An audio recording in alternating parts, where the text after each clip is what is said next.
Good afternoon. Last Tuesday, we observed the anniversary of the adoption of the Constitution on September 17th. Sadly, on that day, the Intelligence Community Inspector General formally notified the Congress that the administration was forbidding him from turning over a whistleblower complaint on Constitution Day. This is a violation of law.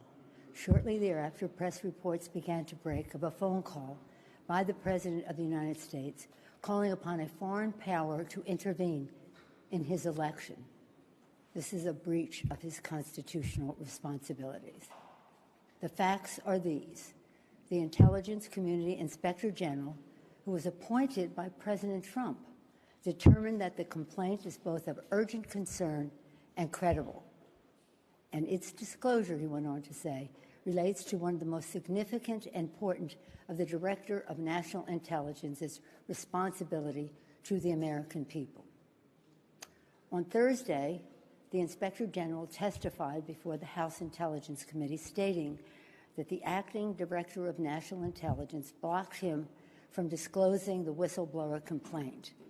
This is a violation of law. The law is unequivocal.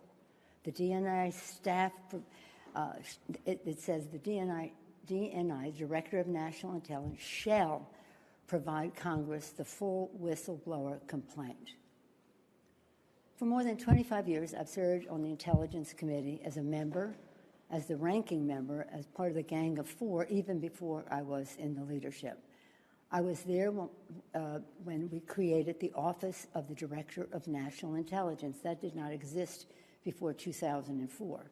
I was there even earlier in the 90s when we wrote the whistleblower laws and continue to write them to improve them to ensure the security of our intelligence and the safety of our whistleblowers.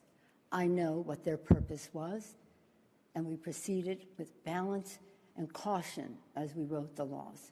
I can say with authority the Trump administration's actions undermine both our national security and our intelligence and our protections of the whistleblowers, more than both. This Thursday, the acting DNI will appear before the House Intelligence Committee. At that time, he must turn over the whistleblower's full complaint to the committee.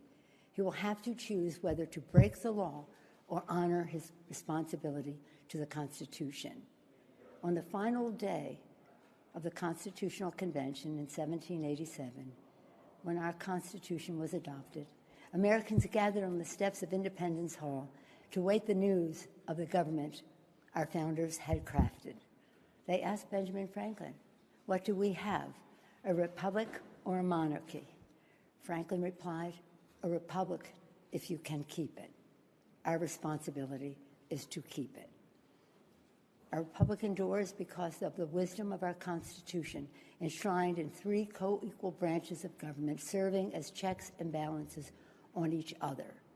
The actions taken to date by the President have seriously violated the Constitution, especially when the President says, Article 2 says I can do whatever I want. For the past several months, we have been investigating in our committees and litigating in the courts, so the House can gather all the relevant facts and consider whether to exercise its full Article 1 powers, including a constitutional power of the utmost gravity, approval of articles of impeachment. And this week, the President has admitted to asking the President of Ukraine to take actions which would benefit him politically. The actions of the Trump presidency revealed the dishonorable fact of the President's betrayal of his oath of office, betrayal of our national security, and betrayal of the integrity of our elections. Therefore, today, I'm announcing the House of Representatives moving forward with an official impeachment inquiry. I'm directing our 6 committees to proceed with their investigations under that umbrella of impeachment inquiry. The President must be held accountable. No one is above the law. Getting back to our founders, in the darkest days of the American Revolution, Thomas Paine wrote, "The times have found us. The times found them to fight for and establish our democracy. The times have found us today. not to place ourselves in the same category of greatness as our founders, but to place us in the urgency of protecting and defending our Constitution from all enemies, foreign and domestic. In the words of Ben Franklin, to keep our republic.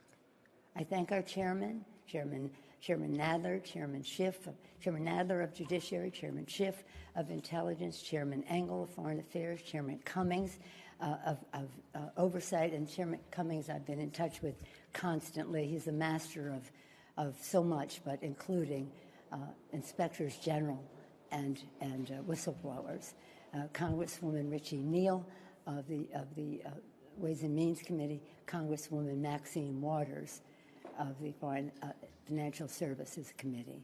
And I commend all of our members, our colleagues, for their thoughtful approach to all of this, for their careful statements. God bless them, and God bless America. Thank you all. Madam Speaker, never before has the President been convicted by the Senate. What does this accomplish if the Senate doesn't